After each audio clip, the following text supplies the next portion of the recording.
hell is he doing here? Says he can't remember anything. I don't trust him. He saved your life! If you ask me, I think he's part of some Mojo Run setup. Hello, everyone, and welcome to another episode of GospelX, the Gospel according to the X-Men, where Henry and I pretty much watch one episode of the X-Men animated series back in the 1990s just to get our nostalgia back, but also to see if we could engage gospel principles into each episode. Today, we are going into an episode entitled Longshot. Longshot. And so, yeah, the blonde guy. So, Henry, take it away. Kick us off. Give us some context. What's the storyline? I think you and I both agree that this is like one of the dumbest episodes that we ever dealt with. But honestly, yes. Go for it. Every series has its good episodes, has its bad episodes. This is definitely one of those bad episodes because it introduces a whole slate of characters that we care nothing about, who they just get introduced and then they do some stuff, but it's for no rhyme or reason. There's no objective.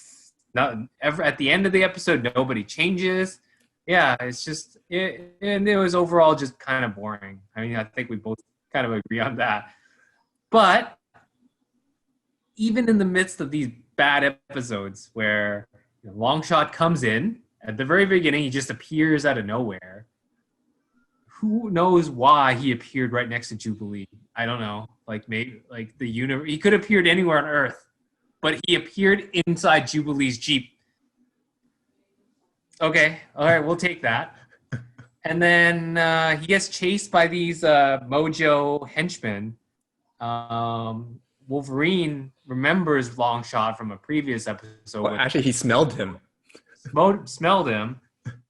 He has to rush out, save Jubilee from the T-1000 dogs. And then afterwards, they take him to the professor. They find out that he had his memory wiped. Wolverine really doesn't like Longshot for some reason. Longshot is okay with everybody. He just had his memory wiped. And then we find out that he was the leader of a rebellion who got captured and had his memory wiped and then got captured back by his allies and then transported to Earth. Mojo follows Longshot to Earth, and then the X-Men and Mojo and the henchmen do some fighting. And then there is some reconciliation, like some building of trust between Wolverine and Longshot at the end of the episode. And that's pretty much all that happens. Yeah, all in 22 minutes. All in a long 22 minutes. A long 22 minutes. A long 22 minutes. But, it's interesting because, we really get to kind of see Wolverine's as a father figure to Jubilee in this episode. A lot more than other episodes, where Wolverine just is very protective.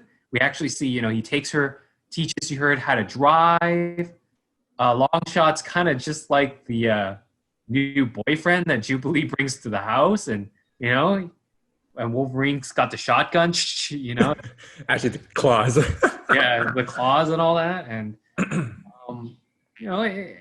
he really does not like Longshot because of how protective he is of Jubilee.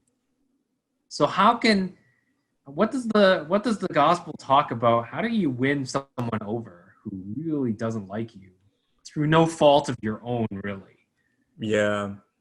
Interesting that you mentioned that. And, to win somebody over, like, the entire Bible pretty much that sums it up in terms of love, right? You got to love the person, like love the person to the point that is love to death, right?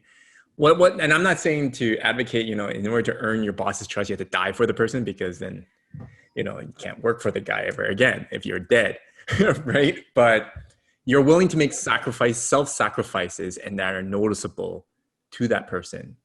And when you make self-sacrifices, that's when you earn the person's trust, I think. And then I think that's biblical as well, because, there's a book by my former professor, John Stackhouse, about can God be trusted? And he says that, yeah, he can be because God died for us, right? He made a promise to deliver us from sin, from death, and he did it. He fulfilled his promises. So there's fulfillment of promises, but the big one is to let people know, like the person that doesn't like you, to let that person know that you are willing to bend over backwards for them, to actually be selfless for them, to do something sacrificial. You don't want to be a doormat though, right? Like, but self-sacrifice is not a doormat per se. It's because a doormat is like basically you don't even make a choice of the matter and you just, go with the flow, right?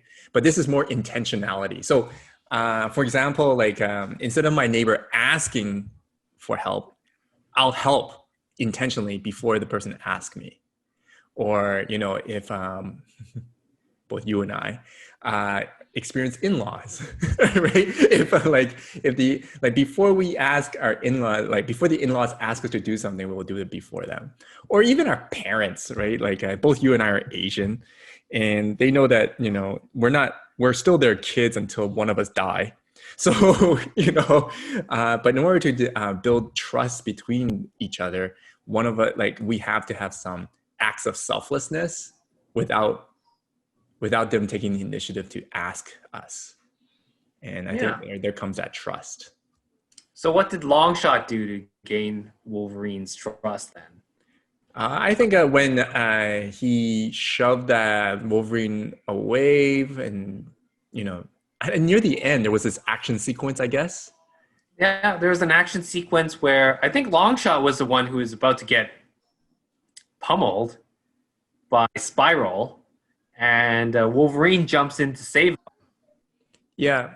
It's like it wasn't a single act. It was just Longshot was very consistent throughout the entire episode that he's a good guy. Yeah. He is not a bad person at all. Yeah. It's just to, and he did risk his life to save Jubilee too. Yeah, all he wants to do is to help the people around him. And I think it's through just witnessing his actions, like from the very beginning, just seeing how consistent he is. He had an MO and he followed it. Yeah. Mm-hmm. He's a good guy and he didn't stray from that. And it brings us to trust is hard to earn, but easily broken. All it takes is you can do right every single day for years. And all it takes is for that one slip up, right? That one time that you don't do what you say you believe in, and then that trust is gone. Yeah, and then it's very hard to make back, right? So, in the Christian sense, then, thank God that God is consistent and that God is trustworthy then, right? So I guess we could conclude there that, we have to be consistent. We have to fulfill promises that we make and we have to keep them. But also we have to show evidence that we are willing to self-sacrifice ourselves for others, that, we are willing to put ourselves below others for the purpose without them asking us. We take initiative for it. And I think that's those three key elements of building someone's trust in us to win them over. Right. Yeah, I think that's pretty much it. All right. Anything that you want to add, Henry, or we're done? I think we're good. We're good. This was a long episode. It was. What's our next one? I think it was Savage Land, Savage Heart. Which we did. I think we're going to jump into the Dark Phoenix saga. Nice. Actually, it's Cold Comfort, which Iceman. Okay, that one's better. Okay, well, anyways, thank you everyone for joining us with another GospelX. My name is Jonathan. This is Henry. Ooh. Yeah, that's right. This way? This way? The other way. Okay, this is Henry right here. And so glad that you can join us tonight. And so if you have any questions, just feel free to chime in and email us through our website. But until next time, have a blessed week.